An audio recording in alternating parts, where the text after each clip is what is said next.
Welcome to our session on the blended experience. Let me introduce myself. I'm Dan Bradley. I'm Director of Experience Design at Principles Alpha Lab, and my colleague.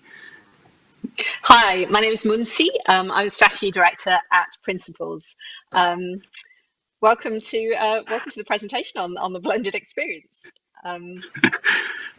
So to explain a little bit about the work that I do with Munsi, it's really about helping clients with brand building, service design and experience innovation. So yes, today we're talking about how can you create meaningful and memorable experiences in a post-COVID, low-touch and blended economy.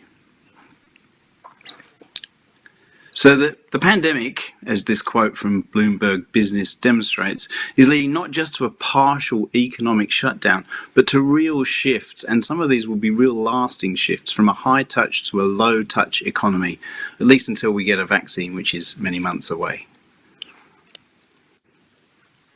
So let's be clear about what is this low touch economy that we're describing.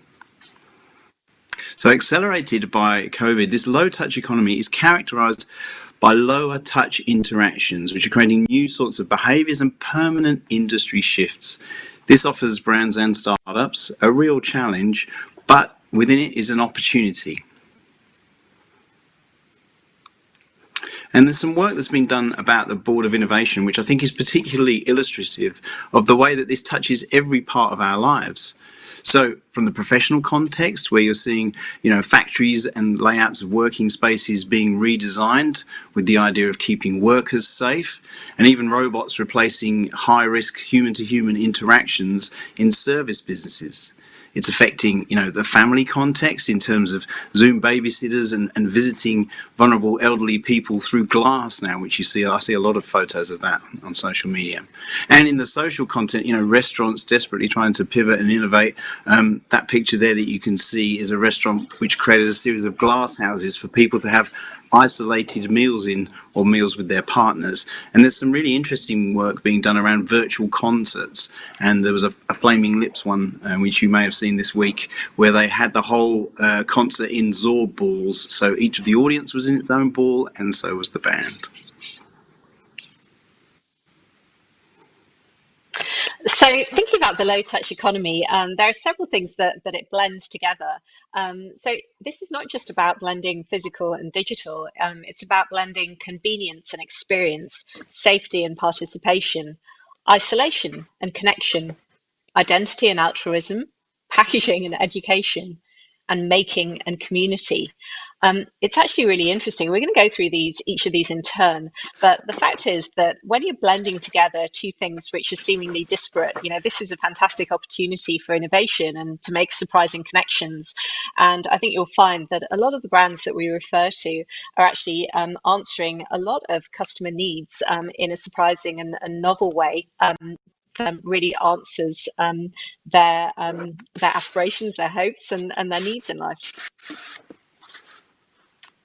So the first one, convenience and experience.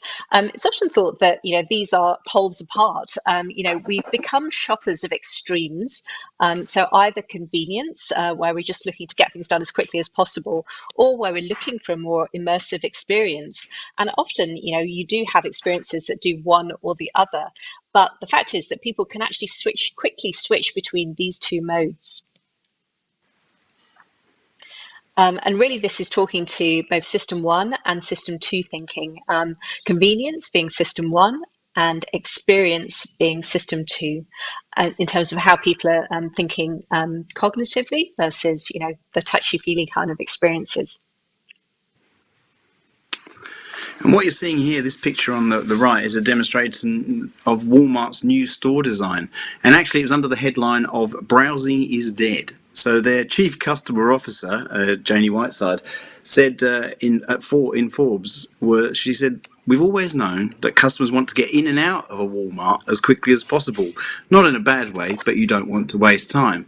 So I think this is a demonstration that reducing friction that many organisations have been doing over a period of time starts to result in these quite undifferentiated experiences. And whilst they're talking about there'll be pockets of areas where people can try new experiences that will be rewarding, it really is about getting people in and out and not encouraging them to hang around, which is actually quite a shame when you think it's a bit of a missed opportunity, but the context has changed, and so people are treating spaces in a different way now.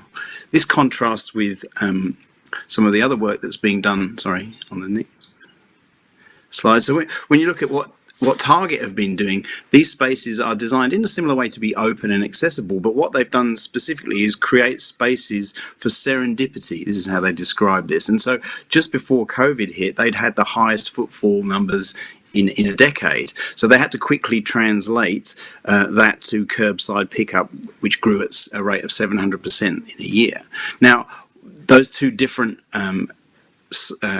concepts are still very much customer focused, but really change the way that people experience the space. So moving from browsability to curbside pickup has enabled Target to stay ahead of that curve.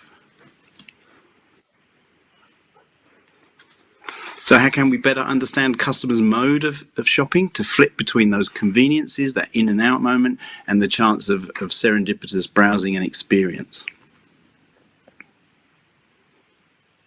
So there's trends in experience enhancement. So these are about changing the role of the space and the store in people's minds and the reasons that they go and seek out those spaces. So this is about interactive showrooms, directed navigation, immersive visualizations, and all of that leads to augmented demoing.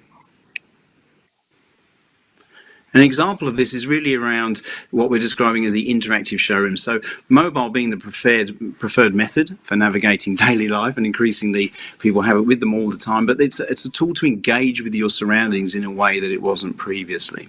So to meet these expectations, retailers are pivoting to program their physical spaces in a way that uses image recognition and scanning technologies to really kind of bring out the most of the space and the time that people have. And then the transactional components of booking and payments are all seamless. An example of this is the Nike Rise store in Jiangsu in China. So really, this is a space that they described as a contactless environment. They also describe it as being powered by sports. So because it's a very sport-centric city, there are weekly basketball games, running tracks, and football events around the exterior of the space. But when you're in the space, you can scan and you can order to be brought to you the merchandise without having to necessarily directly engage with a staff member. You can also try, make sure it fits you, and you can order custom merchandise from this space. So this is them using a space that really speaks to what their customers are interested in, but stepping back from that and allowing technology to enhance the experience and programming the space. Another great example is Grey Goose. So when we think about augmented demoing, they stripped out their stores and made it really an experience which heroed the product. So you venture in through this store across cracking ice, panels of glass on the floor. You select from a change room the item that you want to trial, and then you move into a space which demonstrates untouched places in the planet, and you experience a minus 12-degree cold room at the same time as you're torture testing your new Grey Goose jacket. So this isn't an environment where you're actually purchasing, this is where you're experiencing what it's like to own this item and have this experience.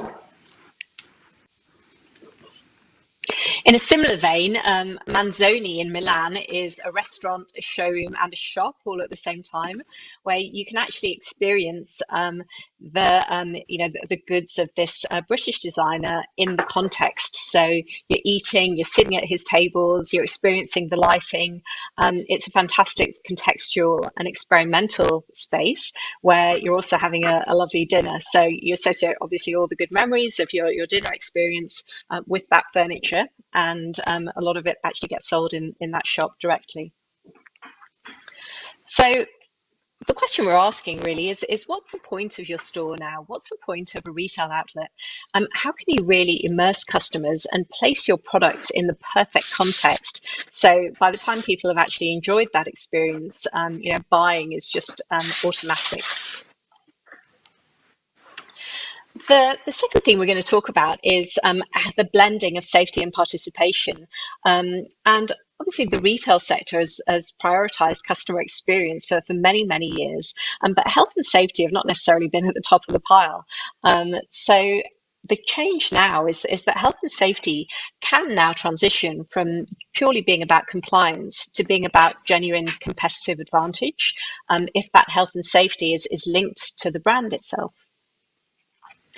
And in fact, what we're seeing is that a health feedback loop is shaping industry, because essentially both employees and consumers will only participate in the economy when they feel safe. When people feel comfortable, they'll be out there shopping. If they're not feeling comfortable, that's not going to happen. And behavior is shifting along these lines. And there are certain brands out there who are combining safety and innovation and doing it in a way that's actually helping brands to win. So one of these is safety culture. It's interesting because safety culture itself is a startup, which has a lot of energy in the marketplace right now. It's recently linked up with QBE to shake up SME insurance as well through a new brand called Mitty. So it's really interesting to think about safety in a different way, not just as something that has to be covered off, but as something that's important to people and that does provide the opportunity now for competitive advantage when teamed up with technology and an understanding of what makes people feel comfortable. It's quite interesting when you look at brands in the travel sector, who are under extreme pressure right now. Etihad have wellness ambassadors, so they've been rethinking personal protective equipment, and it actually comes across as being quite human. This then complements everything else they're doing with technology to make the whole experience of moving through the airport safer through contactless buttons on the elevators and through self-cleaning rails, through all sorts of technology that take temperature and help keep people safe. So really what we're saying is we can no longer assume that people will naturally participate in the economy. They're staying home and they're working, but they're saving whatever they can. We're going to have to work harder to be personal and more engaging to grow and create loyalty. So isolation and connection, again, are being teamed up in this blended economy. So in a no-touch world, brands are bringing humanity to sterility. A great example, and this happened some years ago, pre-COVID, was a Brazilian language school that brought together people in a Florida nursing home with people who were learning English in Brazil. This was a fantastic example of how people would just be able to connect and get on across generations. It was incredibly heartwarming, and to this day, I think it's one of the best examples I've seen of, the real sort of human touch and, the transformation that bringing people together can make on people and their well-being. Plus, of course, it was doing a fantastic job for that Brazilian language school itself.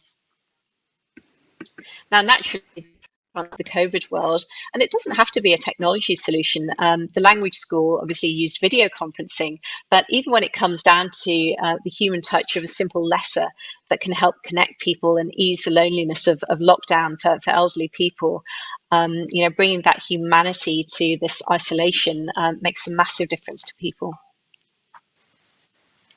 An example in Los Angeles, this was a wine store that, suddenly when lockdown happened, it reinvented itself from an intimate wine bar into a community wine store. They reinvented their courtyard so people could sit out there and people could come and browse their huge shop windows. So interactive shop windows have become, instead of being a gimmick, they've become part of communities and helping people feel connected to the world again in these times. And so we often talk about what large brands are doing, and we've done so just a few moments ago. But it's worth thinking about what smaller organisations are doing to adapt to this as well. So in terms of how they can demonstrate their humanity in that low-touch environment. And this example was something when I ordered an item from Queensland, but it was made in Japan. It arrived beautifully wrapped. It's actually recycled paper, I realised afterwards. And it says on it, spoiler alert, this is not a puppy. So I'm not sure if you can guess what it is, but it really was an engaging way for them to deliver what is actually a very functional and transactional tool, which is a handsaw for hiking and bushcraft. So in that moment, they were able to demonstrate a bit of warmth, a bit of humanity, knowing that people were in isolation. They were able to kind of up their game in a very low-cost way that, was really engaging and memorable. Similarly, I ordered something else. Clearly, my interests are in the hiking space. But when it arrived, they sent me a small free gift, which was this napped stone. So again, quite a memorable, talkable piece. And I've seen a lot of these being shared on social media as organisations just make those little thoughtful touches to the delivery of their services. It just builds that loyalty and connection and allows people to feel something quite different. And a friend of mine in the startup space has created this outdoor range, and they sent me a hammock. And what was really interesting was, whilst they couldn't personalize every element of it, what they really did was demonstrate their understanding of the audience. And this copy is around like a snooze in your pocket. The carry-on hammock can go with you anywhere. The size of a king brown and the weight of a small marsupial. The hammock stuffs into the attached pouch, which doubles as a beer, wine, or green smoothie holder for the juice cleanse you'll never go on. What I love there was it took you on a journey, B, there was a wry smile at the end because it didn't get too worthy, it understood the context, and it really, again, adds innovative value to a functional product. So the question then is, the thought there is that a human touch doesn't always need human contact. When we talk about low touch, what we don't mean is lacking humanity. So the question to ask yourselves is, how can you make someone's day? How can you understand the context of the moment to deliver something quite meaningful? So the next couple of themes we're looking at, blending, are identity and altruism. A lovely example from Vans is how they constantly reinforce their purpose of enabling creative expression in youth culture in every single thing that they do. So during COVID, they had this Foot the Bill initiative where community stores could actually, get on a custom engine, put their logo on Vans shoes, and then get proceeds from the sale. It wasn't about, thousands and thousands and thousands of dollars for each store, but it was certainly enough to help them. And what was interesting was that the people that identify with Vans, their communities really got behind this and supported these products and supported these stores. So Vans, it just continued to reinforce its purpose of enabling that creative expression, enabling youth culture, and supporting the people who support the brand, both the stores and the customers. Nudie Jeans, again, is very purpose-driven and strong brand, and they really allow people free repairs for life. So identifying with Nudie Jeans, you're also thinking about other people, thinking about the planet. It allows you to do both. And this idea of reconciling me and we is interesting, that they can actually fit together quite well. And the brands that manage to bring the two together are brands that really kind of foster strong communities and strong identities through the brand. Increasingly, we're finding that what people contribute is part of what defines them. We are what we do. And does your brand reinforce customers' identities? Does it enable contribution? And does that fit naturally with your brand's identity and your brand's purpose? Packaging and education. These have been brought together in really nice, playful ways by the confectionery brand Yowie. The way that it now educates children about, who lives in the Arctic Circle, about endangered species, about who's being threatened, and it does it in a very natural and fun way, both online and offline. And of course, IKEA uses every single bit of real estate it has for a purpose. So now you might as well not just get the furniture, but you get the furniture as much for the packaging as anything else. If you have kids, through IKEA's app, the Toy Box, you can open that up to play with this packaging and use your imagination if you're a kid. So in a circular economy, How can you become a circular brand? How can you help people waste less and repurpose more? So using dead packaging as a way to educate, as a way to help people have fun and enjoy, as a way to help people learn about the world around them. Um, And finally, we're going to talk just briefly about making and community and how brands are welcoming people in and allowing people to participate both in manufacture and also in the survival and the way brands thrive in communities. And 77% of luxury consumers would buy a product or service simply for the experience of being part of the community built around it.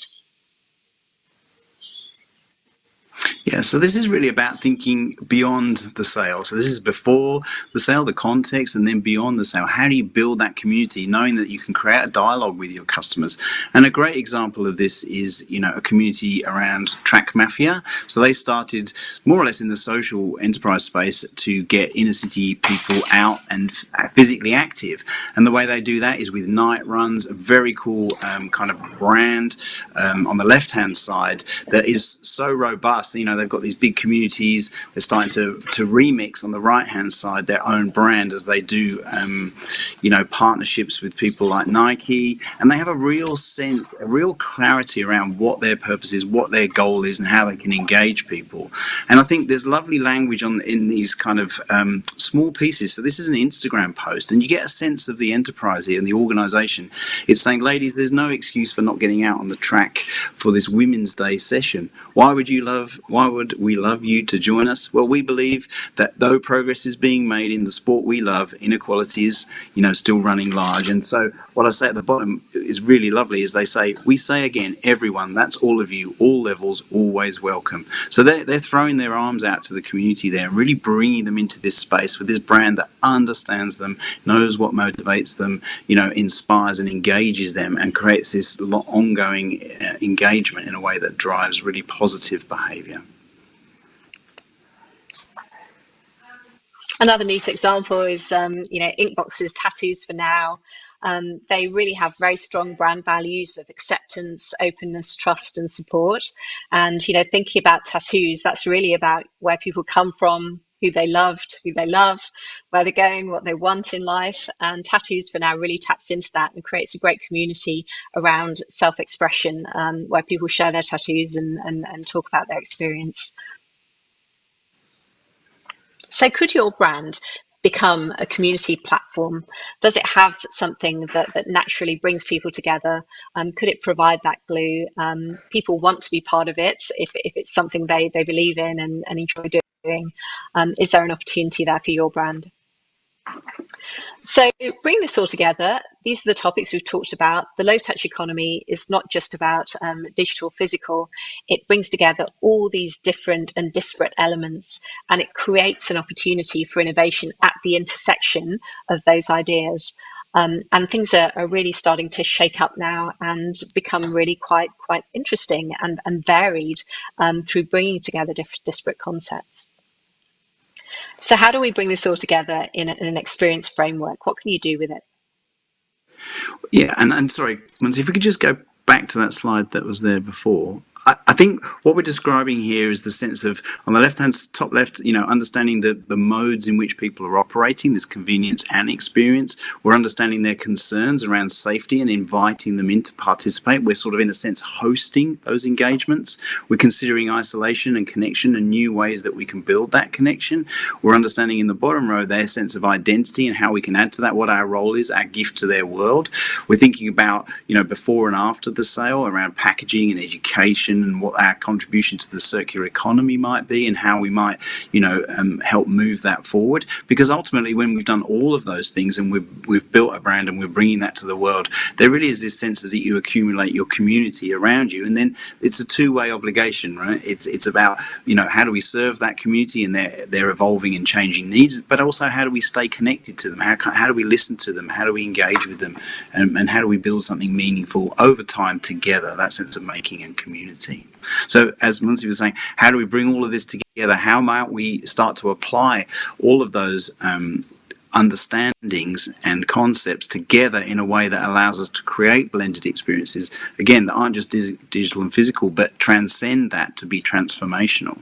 So one of the frameworks that we use, one of our many frameworks that we use for clients and building brands, is around experience principles. So we've mapped this out indicatively just to give you a sense of how we might move from an overarching brand purpose through the values of how our people behave, brand experience principles, like how to deliver that, and I'll step through those in a second, to create a brand experience promise. That what's the thing that we're promising to fulfill, and then what is the perception? What will we measure to know whether we're delivering on this and how it's working?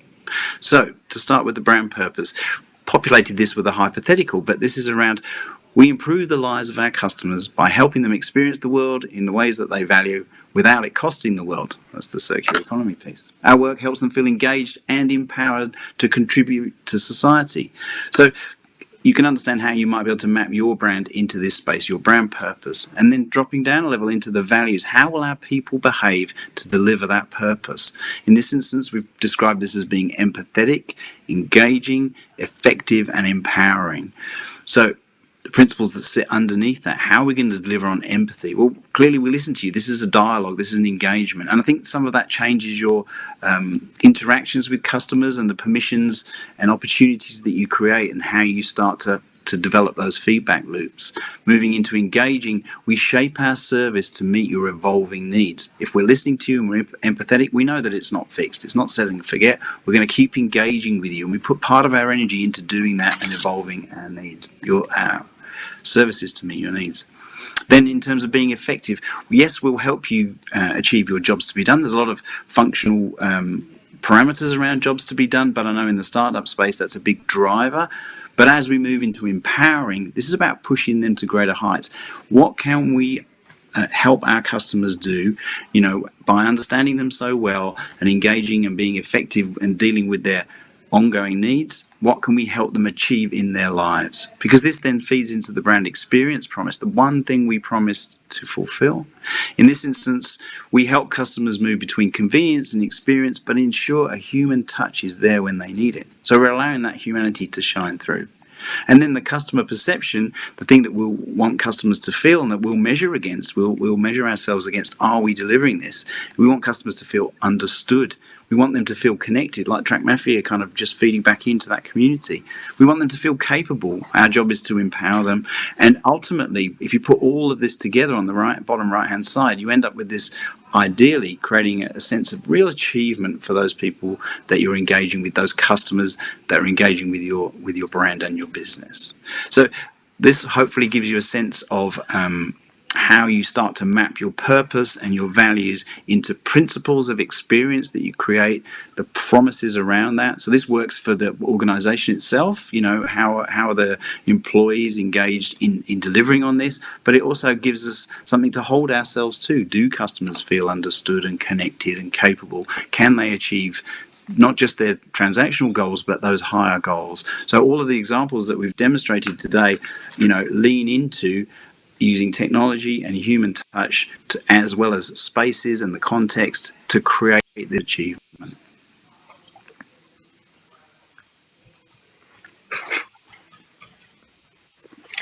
And essentially that's our presentation today. Our purpose at Principles is making brand a force for positive change. So how can your brand really become a change agent in people's lives and in society? How can you use it as how can you use it as the driver of what you want to achieve in the world, what you'd like to help your customers achieve in their lives? And frameworks such as these are ways to actually formalize this sort of thinking and make sure that your brand is an active driving force. So we'd love to open up to any questions if you have them, and any questions or feedback or anything anyone would like to chat about.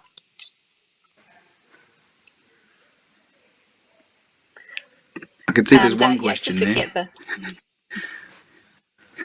No, you go, Lindsay, you go. Oh, That's okay. Yeah, I was just going to say, yeah, happy to stay in touch with people who found that interesting as well. But I'm just going to read out one question there. As a community organisation, how do we bring this to the brand and lead them towards, for example, a circular economy contribution for their brands? And I think, it comes back to that framework also that we were just discussing. That is something that really does help to actually cement this and formalize it. Dan, do you want to add to that?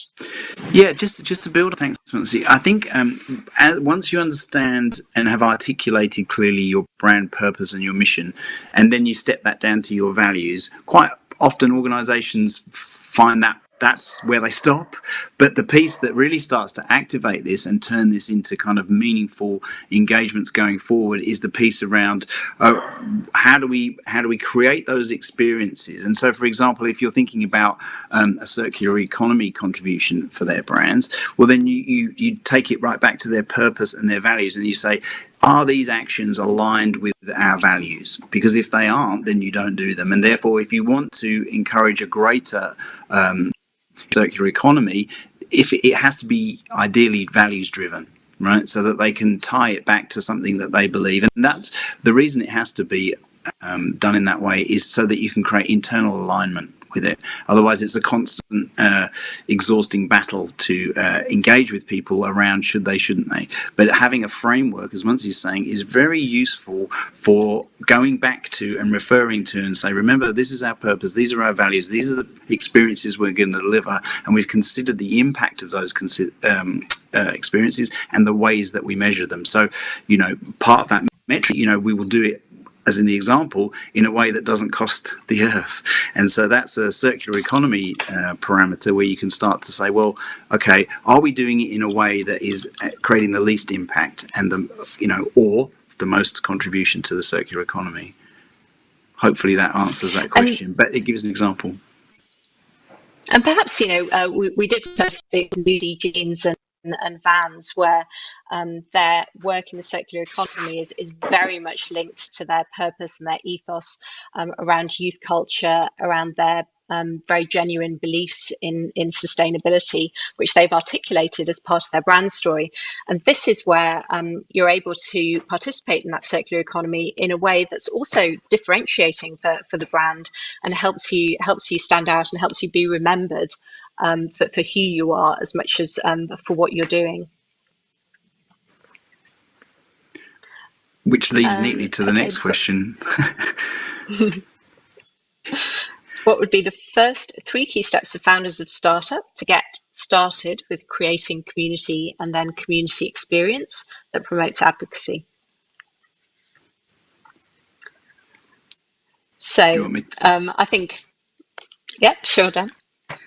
No, well, sorry. I would say I would think about finding your first 100. So this is on the assumption that it's a very nascent startup. But in terms of your key steps, I would think about your core customers and think about the value drivers for them. What are their needs beyond the functional? And think about how you might start to serve those and really engage with them around that and sort of co-create that sense of community. Because I think that's the component. It has to be developed together. I think you have to open up to that, and I think that's some of the examples Muncie was giving fall into that space. So that would be the first step for me, is like engaging with those people, defining what value looks like in terms of a community, and then build those communities before moving on to developing experiences for advocacy. Advocacy is useful, but it has to come from the right place, I think. Muncie? And it often starts with research with the audience. What do the people who buy your brand, what do they really care about? What motivates them? And then you can create the community around that. As Dan said, it comes from understanding and empathy with what they value, and then also linking it back to what you also value as a brand. And ideally, where they meet is the sweet spot. Yeah, and that would naturally give you a sense of what kind of experiences would that community value, because I guess that's the question, because there's so many things you can do, but it's about, 99% of it you shouldn't do, and it's about focusing. The strategy is about what things do this community really value and experience around, and then you would build that. So it might be something very small scale, right? But it has to tap into that sense of authenticity around your brand purpose. And just talking back to going back to the experience principles here. So what do they want? They want to feel understood, connected. Do they want to feel capable? What does that mean in the context of your particular brand? It's quite easy to imagine it if it's an athletics or leisure wear brand. What do they want to achieve? And that's really important. What are they looking to do in their lives that you can actually answer specifically in your space? Yeah, and the triggers for advocacy, just thinking about that, the triggers for advocacy are often around, how are you serving their needs beyond that moment, because if you're trying to create advocacy, there's a permission piece in there about encouraging them, whether it's member get member or finding somebody like them and making a recommendation. So there are ways that you can incentivize that action, but there are ways that you can build it from the ground up to create that advocacy. It's interesting, actually, when you're thinking about advocacy as well, that there are some brands who develop models around community, which involves sharing services as well, for example. And then because people within the community are sharing between each other, that's a natural way of building that advocacy. For example, swapping services, sharing services. It's quite an interesting new way of serving customers and connecting them as well. Yeah, and it might be that you're passionate about a charity that's aligned with your audience, that it allows them to lean in and start to really engage with you because that has a charity outcome or a greater community. So when you think of community, they might all not be homogenous. It might be people who can't afford to be in the space. Like, if they can't afford to join a running club in the Track Mafia thing, it's like, how might you draw them into that space and support them so you can demonstrate your willingness to serve that community?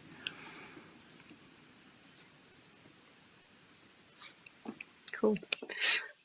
Awesome. Okay. Has anyone else got any other questions or observations?